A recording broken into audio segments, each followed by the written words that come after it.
Hey everybody, it's Tom, and welcome to the TC Talk. We have a lot going on today, so I'm going to take a sort of a page out of the ESPN program, pardon the interruption, and do a quick rundown of a few things. To start off with National Kinship Month, we of course are finishing up a celebration of this month. It's a great opportunity for us to really show our appreciation to those individuals who take in children of their relatives who the parents cannot really function well and keep the child safe. It allows us, of course, to reduce trauma for children, or allows us to ensure that continuity of connections. And of course, we do have this wonderful Kinship Navigator program I want to once again highlight.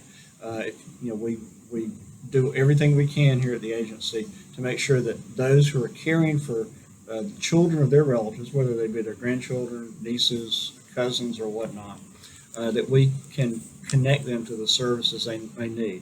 So I just want to remind you that email is kinshipnavigator.program@dhs.ga.gov. Also tomorrow, sort of finishing up the month of National Kinship Month, we're all asked to wear yellow, and please share your pictures with our communications team. Ramirez will get you the information about that here on the screen. Number two, it's also ending up National Recovery Month. We are so grateful to all of the providers who help us really get parents who have a substance abuse issue or a mental health issue from a point of difficulty, point of struggle, to a point where they can celebrate their recovery. Talk a little bit about one family treatment court graduate, Melissa, who graduated in April 2019 from one of our FTCs here in the state. She says, "I have become the most successful me that my family and myself has ever seen. Allowing myself to embrace humility led me to a circle of lifelong friends who share my common recovery journey. Working the NA steps honestly and letting women get close to me at my most vulnerable moments built me piece by piece to who I am today. One of the biggest things most addicts share when first getting clean is that we truly do not know who we are as human beings. No matter how old we are, because of the drugs and alcohol, our minds have been so paralyzed that we have not allowed our minds and spirits to mature into adults. Recovery has taught me who I am. Recovery has showed me how to see my emotions for what they are and realize my part in how to properly respond and interact in a productive way with people that challenge you." And I think it's wonderful to say that after Melissa graduated and completed her case plan, she was able to reunite with her children, and she's been consistent not only in her recovery, but in helping others to join this path towards recovery.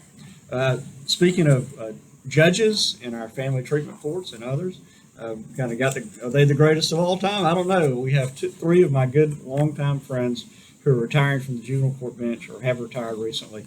That's Judge Leroy Burke in Chatham County, Judge Robin Shearer in Clarke County, and of course Judge Philip Spivey in the Ocmulgee circuit. He has 8 counties, or at least had. I guess he's going to retire now. And all three of them, of course, been very instrumental in collaborating with us over many years now in this work. And I just want to express not only my personal appreciation to them, but also the department's appreciation for all that they've done. Virtual Safety Summit. We had the third session of that recently. The child welfare team at DFCS continued to discuss some of our best practices. There's really no more essential function for child welfare than keeping children safe. Really want to give a special shout out to Kayla Harsch from Region 12, who went above and beyond meeting each need of a child from a recent case. Kayla shares that her work combines collaboration, support, and diligent case management, and accruing and making sure that families are getting such services as Babies Can't Wait and play therapy.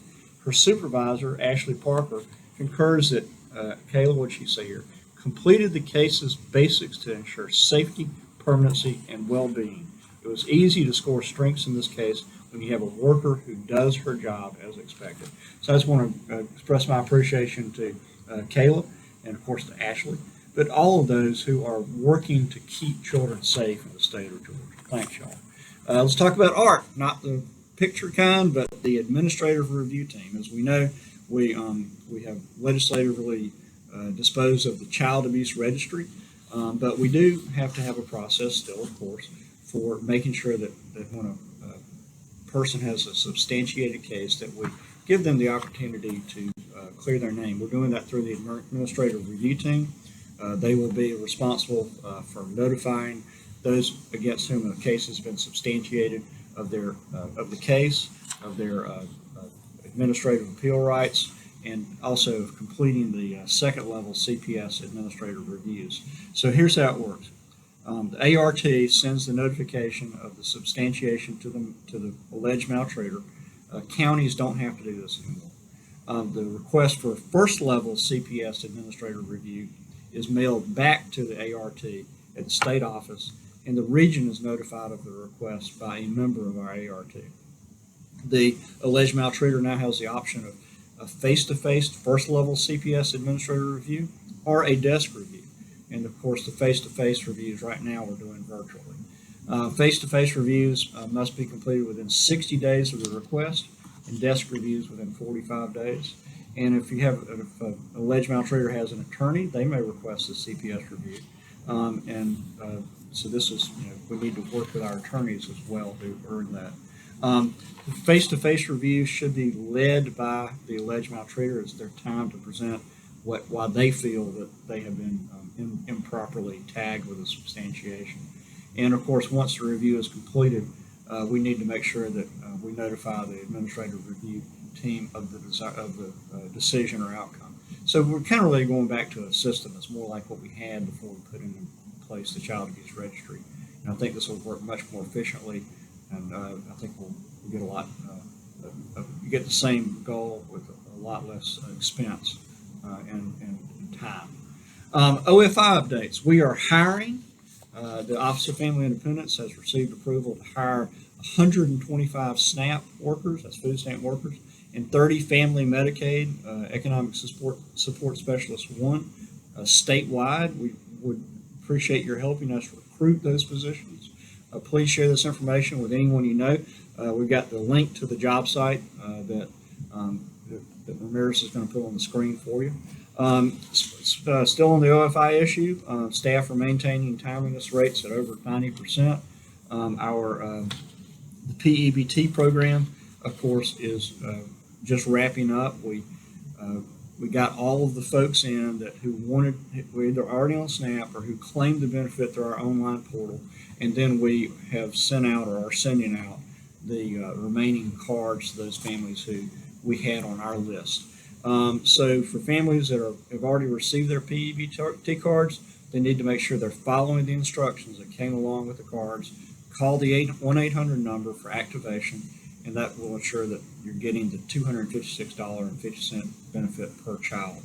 And thanks to everybody, both the Department of Education, our folks, our IT folks, everybody, our vendors who worked so hard to create this PEBT program from scratch very quickly. We appreciate you.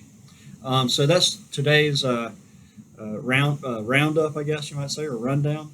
Hope y'all are having a great week so far, and I hope you have a great rest of your week. And please let us know if we can be of any help. You can always contact me, talk with Tom at dhs.ga.gov. Thanks, y'all. See you. Bye.